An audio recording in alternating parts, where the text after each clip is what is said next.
Saludos, muy buenas tardes, muchas bendiciones a cada uno de los oyentes, también a cada uno de los que se encuentran por aquí en el área nuestra. Le damos muchas gracias a cada uno de ustedes por estar en sintonía en un encuentro con Mario en 89.5 FM, la emisora y radio de Nigua. Estamos hoy por aquí dándole primeramente gracias a Dios. También le tenemos un tema, pero un tremendo tema.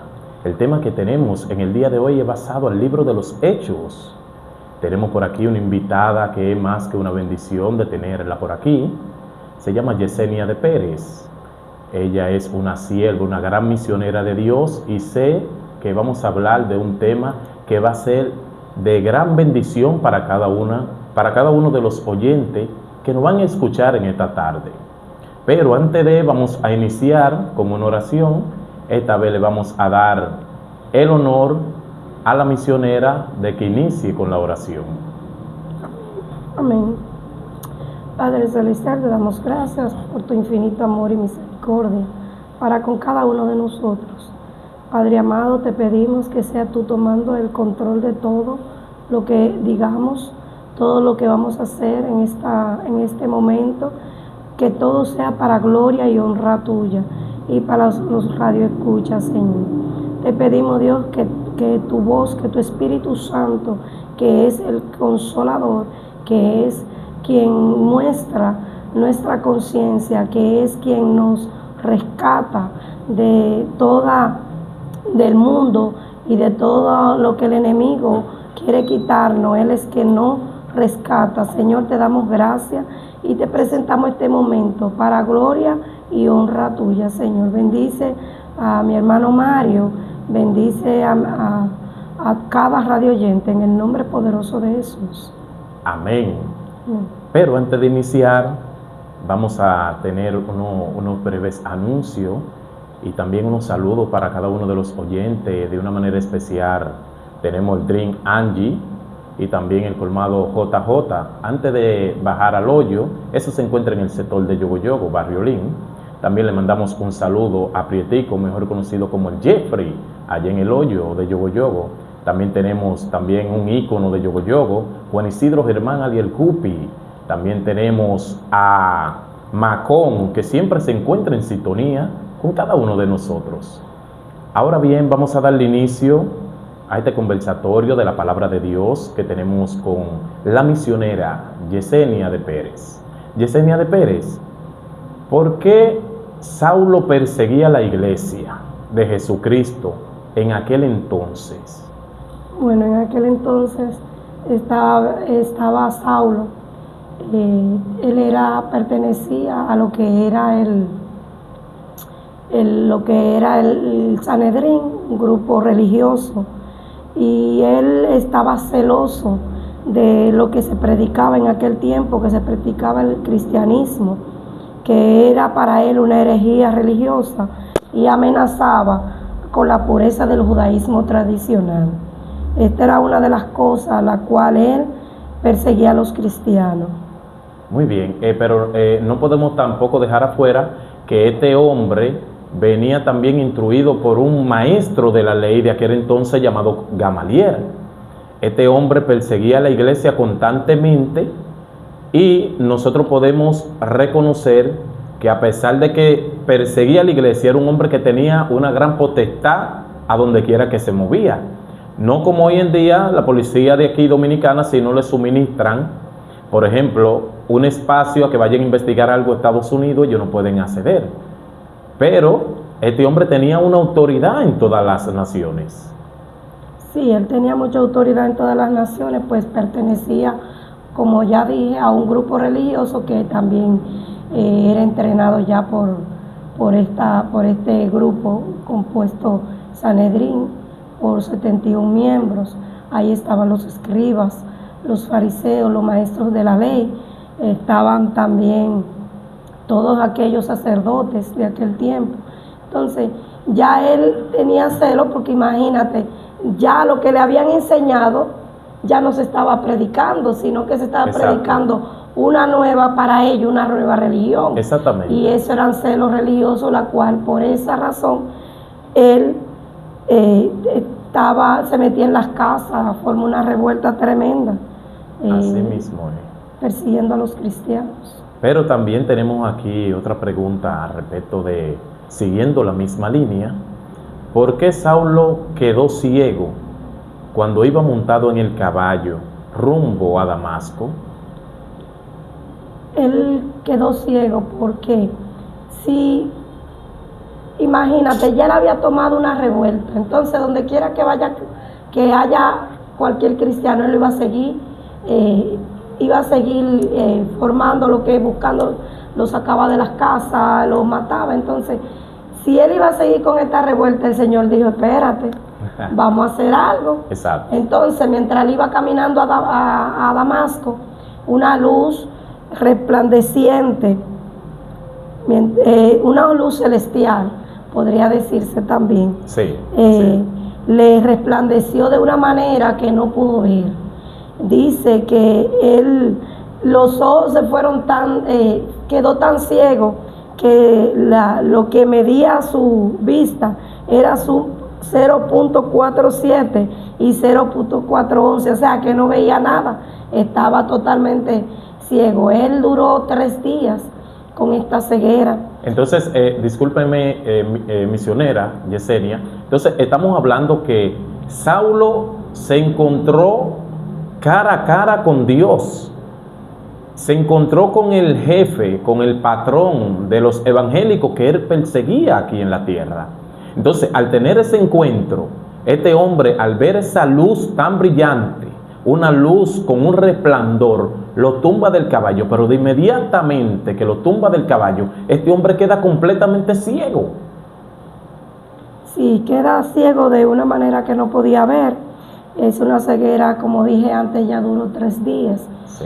Este encuentro, cuando él estuvo en este encuentro, incluso escuchó la voz, una voz audible que le dije, Saulo, Saulo, ¿por qué me persigues? Amén, amén. Cuando le dice, Saulo, Saulo, ¿por qué me persigue? El Señor dijo, tengo que hacer algo porque me va a acabar con todos los cristianos. Y el evangelio, por eso dice la palabra del Señor, que el cielo y la tierra pasarán, pero su palabra no pasará, porque de una u otra manera Dios busca la manera. Desde aquel principio, de cuando Jesús vino y murió por nosotros, Él ha buscado la manera. Satanás ha querido obstaculizar ha querido poner muchos obstáculos para que el evangelio no llegue, pero si no llega por tu vía, llegará por otra vía. Así mismo es, pero también dice la Santa Escritura que a este hombre llamado Saulo de Tarsi, a este hombre le cayeron una escama en los ojos. Este hombre le cayó una ceguera tan fuerte que fue como una escama, y esa escama no lo dejó visualizar nada a este hombre. Eso fue una ceguera no terrenal, sino una ceguera desde el cielo, para poder entonces tratar con la vida de este hombre, que muchos de nosotros y muchos de los oyentes saben que este hombre no era fácil. Sí, imagínate, era el encargado, a él le dijeron, tú no puedes permitir que la religión se expanda. Entonces tenía que buscar la manera de que el evangelio no se expandiera. Pero me encanta el encuentro que tuvo con el Señor, porque aparte, miren, esos 3 días él no comió ni bebió nada, o sea, no podía, porque como tenía esas escamas, no lo podía dejar ver. Yo me imagino a él cuántas veces trató de lavarse la cara para que se le cayeran esas escamas, pero solamente se pudo recuperar la vista cuando el Señor mandó a Ananías, Exacto. Siervo del Señor. Así es. Cuando mandó a Ananías, este hombre, bendito Dios, por orden divina. Y que Dios trató con él. Sí. Trató en gran manera con Ananías, de tal manera que Ananías tenía hasta miedo de ir a orar por Saulo. Ananías le dijo, pero Señor, pero es que este hombre tiene potestad en todas las naciones de maltratar y de matar a los cristianos. Entonces, usted me manda a orar por él allá donde se encuentre este hombre. Pero el Señor le da una palabra a Ananías, ve, porque instrumento escogido por Dios ya es este hombre. Sí, este hombre Dios lo mandó como dije, por orden divina. Y en respuesta a esto, él va. obedeciendo a la voz divina, a la voz de nuestro Señor, cuando lo mandó y le dice, ¿por qué tienes miedo? Pero no es fácil, cualquiera tiene miedo, que te manden, dime, donde un perseguidor, donde tú eres cristiano y está anunciando la palabra del Señor, y que te manden donde aquel que lo que va es a matarte. ¿Qué tú vas a hacer? Tú dices, el que está persiguiendo a los cristianos, y yo soy uno de ellos, ¿cómo voy a ir allá? Es difícil, pero él obedeció y fue y oró por este hombre. Cayeron sus escamas y ahí realmente yo pienso que esas escamas era lo que en mi forma de decirlo, parafraseando, estas escamas eran esas costumbres religiosas las cuales tenía, esa costumbre la cual permitieron, porque de ahí en adelante su vida cambió. O sea que lo que esa oración, aparte de que cayeron esas escamas, de esa ceguera que me estaba, de esa ceguera que estaba obstaculizándolo en ese momento para hacer el trabajo que lo había, porque lo habían encomendado un equipo grande. Bendito el Señor para perseguir a los cristianos. Él no lo hacía no solamente por él mismo, sino él porque lo mandaron también a perseguir a los cristianos. Entonces estamos hablando que una vez y cuando a Saulo, Ananías oró por él, ya Saulo entonces fue un hombre nuevo, una nueva criatura. Entonces ahí inicia entonces el ministerio de Saulo, que ya no es Saulo, sino Pablo. Ya ahí se le hace un cambio porque es una nueva criatura, un nuevo renacer, un nuevo hombre. Pero aquí tenemos también por qué se le cambió, misionera Yesenia, el nombre a Saulo y se le puso Pablo. Bueno, como seguimos hablando, este hombre se le cambió el nombre realmente. No era porque le decían Saulo, porque como era de Samaria, de esos lugares, y realmente le decían Saulo de Tarso. Pero él cambió su nombre, fue él mismo, cambió su nombre porque en el ámbito donde él se movía también era Pablo. Entonces, Pablo, cuando el Señor decide, porque si Dios decide que tú hoy te llamas Mario y Dios decide que mañana te vas a llamar Jesús o otro nombre, es porque Dios lo permite. Amén. Entonces, amén. Dios, él decidió usar el nombre de Pablo porque ya no era más perseguidor. A él lo conocían Saulo como el perseguidor. Así Entonces, ya no podía seguir siendo Saulo, tenía que tener ya otra identificación, ya ahora como cristiano, ya ahora como ministro del Señor, porque él fue enviado. Este encuentro que él tuvo, él sabía que tenía un trabajo en cual tenía que hacer. Amén, amén. Pero, y no tanto eso, sino que así mismo como fue una nueva criatura, asimismo también fue cambiado su nombre, un nuevo renacer, un nuevo registro. Pero, sierva de Dios, ¿cuáles fueron los cambios que empezó a hacer Pablo cuando el Espíritu Santo vino a él, vino a su vida? Entró, él le abrió la puerta, lo acepta. ¿Cuáles fueron esos cambios que dio el apóstol Pablo? Bueno, uno de los cambios que él tuvo fue que, imagínense, ya no era más perseguidor. Lo más importante, Amén. Lo más importante de que ahora ya él había cambiado, o sea que ya él no va, ya por mano de él los cristianos no iban a morir. Ese fue uno de los cambios, el cambio más radical. ¿Por qué razón? Porque ahora de ser perseguidor, ahora iba él a ser perseguido. Amén, amén. Bendito el Señor. Amén. Entonces, uno de los cambios más radicales que yo puedo encontrar en él es que él antes era un perseguidor, ya ahora iba a ser perseguido, ya no iba a ser el mismo religioso radical, el mismo hombre que blasfemaba en contra de los cristianos, que iba casa por casa y los atrapaba y lo ponía en la cárcel, lo arrestaba y aún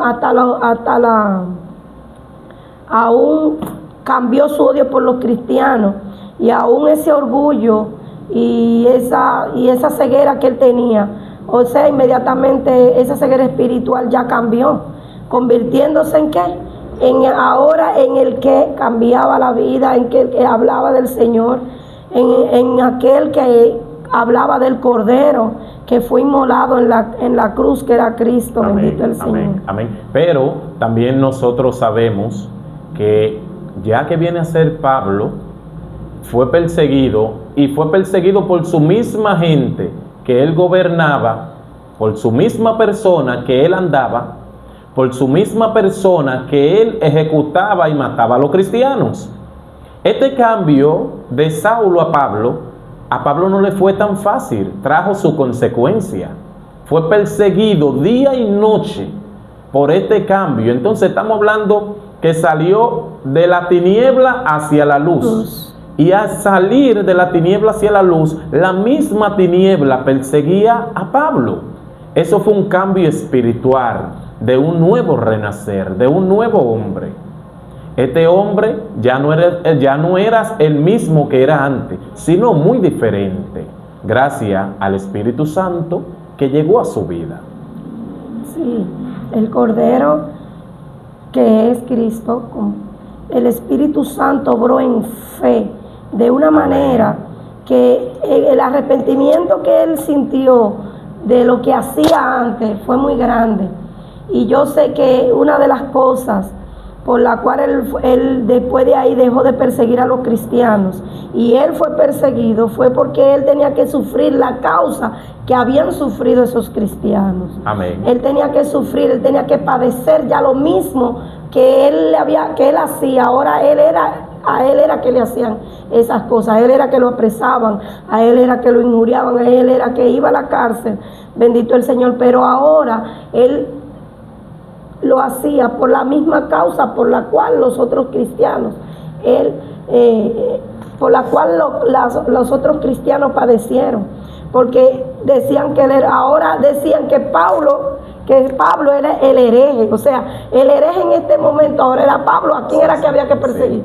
Era Pablo, porque los demás se dispersaron a diferentes provincias de Jerusalén, y cuando pasó ese esparcimiento, por eso fue que se extendió hasta hoy lo que es la palabra del Señor. Amén, amén, amén. Y esto fue un hombre que de verdad demostró el cambio que sí había en él y que llegó a él y a su vida, porque fue un hombre que ya no lo veían como el perseguidor, sino como un cristiano más de la iglesia de Jesucristo, un hombre predicador, un hombre de ejemplo, un hombre de un cambio totalmente en su vida, que decidió dejarlo todo para venir a Cristo. Pero, sierva de Dios, también le tengo una preguntita por aquí. ¿Por qué decidió Pablo quedarse solo? Esa decisión que tomó el apóstol Pablo de quedarse solo. Cuéntenos un poquito de eso, por favor. Bueno, él decidió quedarse solo por la sencilla razón de que si tú te vas a dedicar 100% a predicar la palabra y a viajar para diferentes lugares, no puedes estar casado. En aquel tiempo, lo que era el celibato o lo que era eunuco, esa persona, este era un hombre que tenía que dedicarse a lo que era la palabra del Señor, y ese era el llamado. O sea, cuando Dios te pone un llamado, es difícil que tú hagas otra cosa diferente, porque tú has tenido un encuentro con el Señor. Este hombre, al tener ese encuentro con el Señor, sabía que no podía formar una familia, porque ¿con qué tiempo? Donde tenía que cumplir un mandato de parte del Señor. Pero con esto no es que le decimos tampoco a los demás cristianos que tomen la decisión de quedarse solo. No. Esto fue una decisión que tomó Pablo en ese entonces para él dedicarse al ministerio de Cristo y andar todas las naciones. Yo me imagino que Pablo tomó esta decisión porque también dice en una de sus cartas que para que se estén quemando es mejor que se casen. Ahora bien, hay unos que se hacen eunuco, hay otros que vienen eunuco y hay otros que se hacen eunucos por causa del reino de Dios. Entonces, Pablo fue eunuco por causa del reino de Dios. No es que con esto, vuelvo y le reitero a cada uno de los oyentes, que se queden solo los predicadores, no, sino que entiendan que este hombre tomó una decisión él para seguir el ministerio de Jesucristo. Sí, amén. Jesús, cuando llamó a este hombre, él sabía el compromiso que tenía. Y él dijo, para yo poder dar el 100% al Señor, es mejor yo tomar la decisión de casarse, de no casarse. Él se hizo eunuco, no que él era eunuco. Porque en la antigüedad, realmente el eunuco era aquella persona que lo castraban para cuidar lo que era la puerta, la habitación de la reina, la habitación de las mujeres de lo que era el rey, de lo que era las partes de esa gente grande. Lo castraban porque para evitar problemas mayores, podríamos decir. Entonces, él no se hizo eunuco, no lo hicieron eunuco tampoco, sino él tomó esa decisión para trabajar para el reino de Dios, para dar un mejor trabajo para el Señor. No es que él podía tomar la decisión de que yo me voy a casar, también podía hacerlo. Exacto. Pero no, él tomó esa decisión él. Eso es algo personal. Hay personas que sí, eso lo hacen eunuco, como acabo de decir, y otros deciden otros nacen también con este problema. Pero en el caso de Pablo no fue que él era eunuco, ni tampoco era que ni tampoco él podía decir él casarse, porque tampoco él fue castrado por orden médica o por orden de la realeza en aquel tiempo. Así mismo. Entonces, sino que él tomó esa decisión para trabajar para el reino, para ampliar lo que era el concepto de buscar, lo que era de hablar del Mesías y de ir a diferentes lugares. Amén. Entonces aquí podemos a través de esta historia del apóstol Pablo, podemos decir una comparación que hay también 3 tipos de pastores, registra la palabra. Hay uno que es puesto por Dios, hay uno que es puesto por los hombres y hay otro que se ponen ellos. Entonces, cuando nosotros hacemos esta comparación bíblica, y el tiempo de los 3 tiempos también que pasó Pablo y el tiempo que pasan estos pastores, cuando el llamado viene de Dios, los pastores sufren bastante.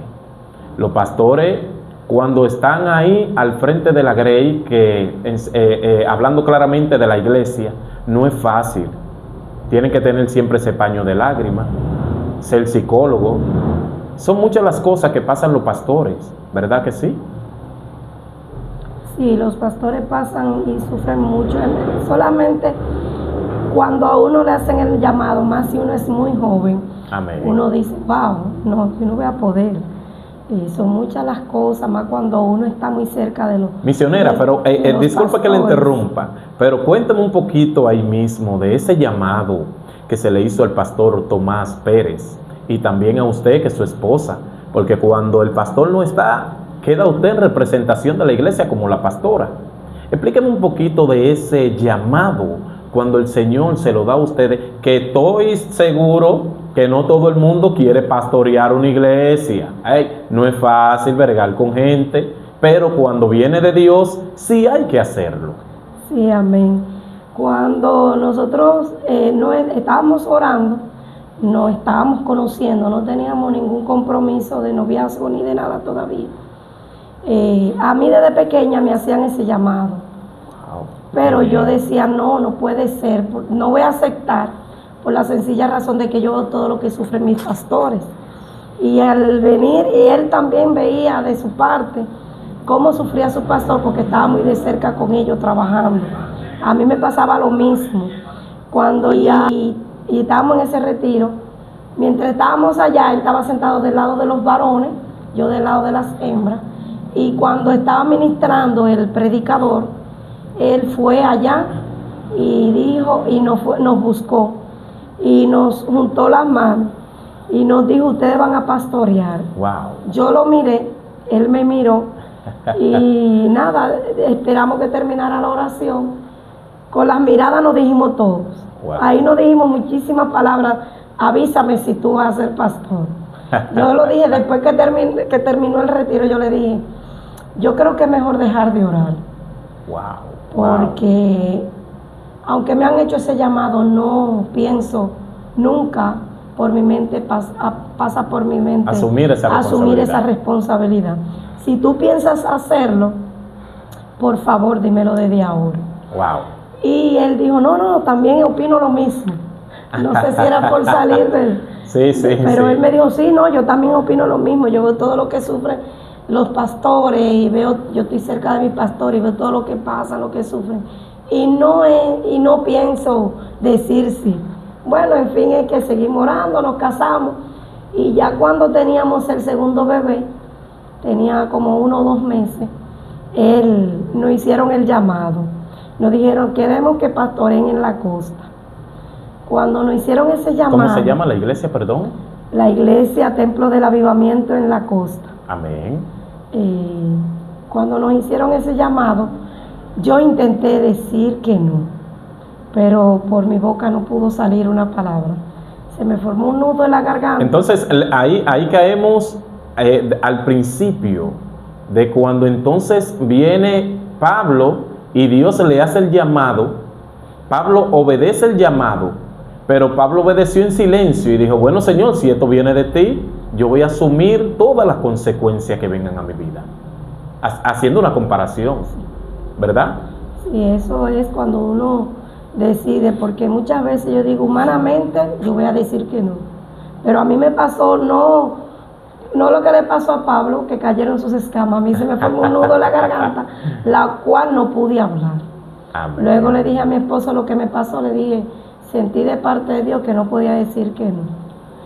Y hasta ahora ya hemos asumido ese llamado y hemos ayudado a personas que realmente necesitan lo que es tener un encuentro con el Señor. Porque amén. Muchas personas creen que para tener un encuentro con el Señor, si nos vamos al capítulo 8 de aquí de los Hechos, vemos que aún ya Pablo, aún persiguiendo a los cristianos, vemos como Felipe y un sinnúmero de personas tuvieron un encuentro, decidieron tomar un encuentro. Felipe decidió seguir hablando de la palabra del Señor, y él muere, mira de qué manera muere, y aún así apedreado muere, porque uno va a sufrir. El que te diga que el evangelio es color de rosa, o que te dice que, oye, o que te predique un evangelio que nada más es puro, como se predica hoy día, pura riqueza o puro cosas, bienes materiales, no. Y que todo bendición, y no se habla nada del proceso. Y cuando no se dice el proceso, entonces hoy en día a muchas personas, como no le suministran la información como se debe, correspondiente, a muchas personas se le predica un evangelio de bendición, de prosperidad. Entonces hay que hablarle también a aquella persona que se le suministra la información de la salvación, que también en estos caminos hay proceso, y que en este camino se van a encontrar con mucha piedra de tropiezo, pero hay que seguir con la mirada y los ojos puestos en Cristo Jesús. Sí, puesto los ojos en Jesús, el autor y consumador de la fe. Amén. Cuando hablamos de lo que es un encuentro con el Señor, muchas personas creen, yo voy a cambiar de vida, y lo ponen. También otra cosa es que el enemigo te hace ver las cosas imposibles. Cuando tú tienes un encuentro con el Señor, la misma palabra del Señor es quien te va a ayudar. Amén. Porque cuando es un verdadero encuentro, tú entiendes que es algo de parte del Señor. No es por emoción, o no es porque yo voy a acudir al llamado porque alguien me está obligando, o porque yo necesito que alguien, o que me vean, o yo necesito cambiar de rumbo. Cuando tú cambias de rumbo, arrepentimiento significa un cambio de mente, de actitud y de camino. Yo no le encuentro otra definición a esa palabra más certera.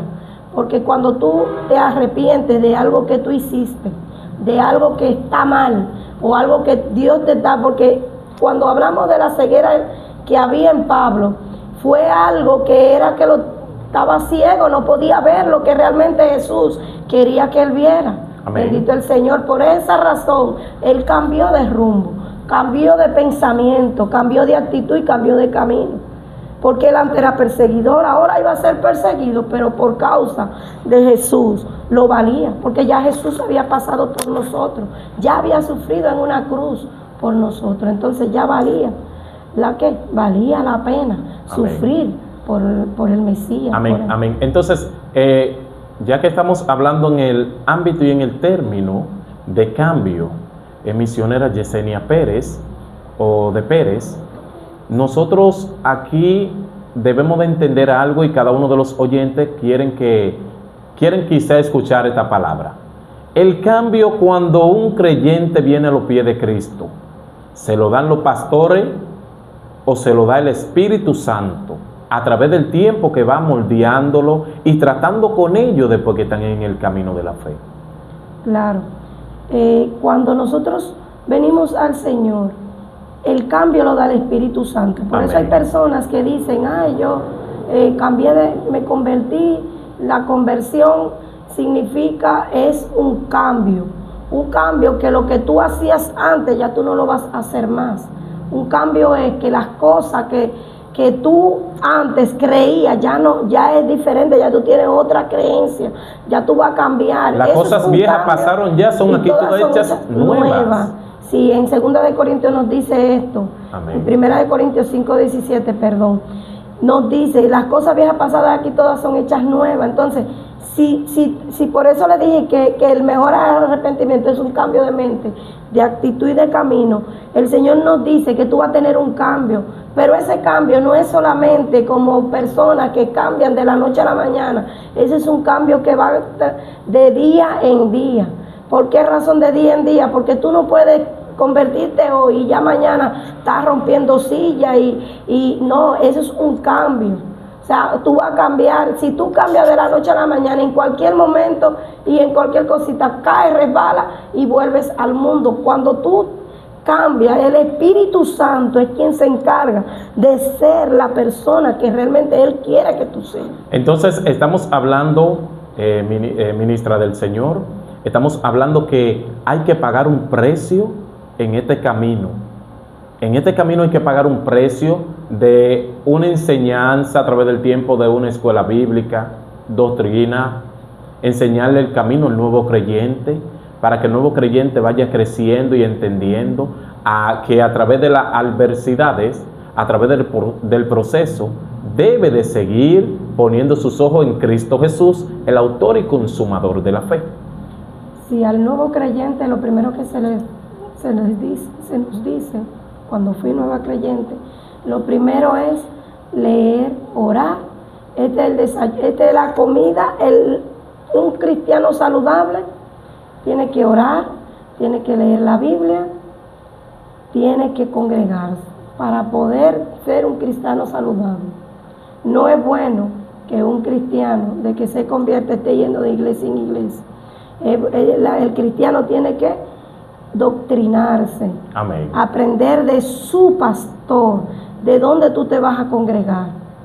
Lo primero que el Señor te manda, donde tú te conviertes, o si no te quieres, hay personas que se convierten en la calle y luego deciden, Señor, la oración es donde tú quieres, donde yo puedo convertirme, donde yo puedo congregarme, donde yo puedo ir. Debe de ser en la iglesia más cercana o de alguien que tú conoces, porque la mayoría escogen personas que ya han visto el testimonio. Pero realmente eso es un trabajo en conjunto de yo que me convertí, del pastor a la iglesia que me voy a convertir, a la iglesia que voy a seguir, y luego también el trabajo que yo tengo que dejar que el Espíritu Santo haga en mí. Eso es un conjunto de tres. Padre, Hijo y Espíritu Santo. Ese es un conjunto que va de mano. Entonces, los cristianos de hoy en día debemos de entender una palabra, que el cambio quien lo da es el Espíritu Santo. El Espíritu Santo es que nos guía, es aquel que quedó como el consolador, porque Jesús, después que fue crucificado, después que estuvo allí en la cruz, en el Gólgota, este hombre dejó una palabra cuando pudo resucitar al tercer día. Ellos sentían que se iban a quedar solos, pero él le dijo una palabra: no se quedarán vosotros solos, se quedarán con el Espíritu Santo, que es el consolador, que lo vas a guiar a toda justicia y a toda verdad. Entonces, eso fue un fundamento para el creyente de aquel entonces, hace 2000 y algo de años, a este tiempo. Aunque no lo ven, sí creen. Aunque no lo escuchan, sí oyen. Aunque no lo ven, sí lo pueden palpar, porque el Espíritu Santo está para trabajar en la vida del ser humano, siempre y cuando el ser humano le abra la puerta de su corazón. Sí, amén. El Señor no le dijo, cuando dijo no os dejaré solo, ya la parte de él la había hecho. En la antigüedad, lo que es la parte de Jehová a través de los profetas, pero ahora nos deja la parte principal, que es lo que es el consolador. Amén. Aunque es el que nos guía a toda verdad y toda justicia, pero nosotros tenemos un manual. Amén, amén. Y ese manual es la palabra del Señor. Que fue escrito por 40 hombres llenos del Espíritu Santo, dice la palabra. Amén. Y esta palabra del Señor, cuando nosotros trabajamos en conjunto, cuando dije también la parte de 3, es de ti, el pastor y tu asistencia, o sea, y tu forma, es como la forma de que tú te vas a depositar. No me sale la palabra ahora, pero es tu disposición. Su disposición y su manejo. Tu disposición. Su entrega. La entrega que tú tengas. Amén. Para aprender de la palabra del Señor, para cambiar, porque si tú decides, tú te conviertes, pero decides quedarte ahí y no quieres cambiar, ya es una decisión que el Señor no te va a obligar, porque amén, el Señor trabaja libre albedrío, con tu decisión y tú con tu disposición también. O sea, tú tienes que estar a disposición de la palabra del Señor, a disposición del Espíritu Santo, para que Él entre a ti y te dé la sabiduría. Amén, amén. Amén.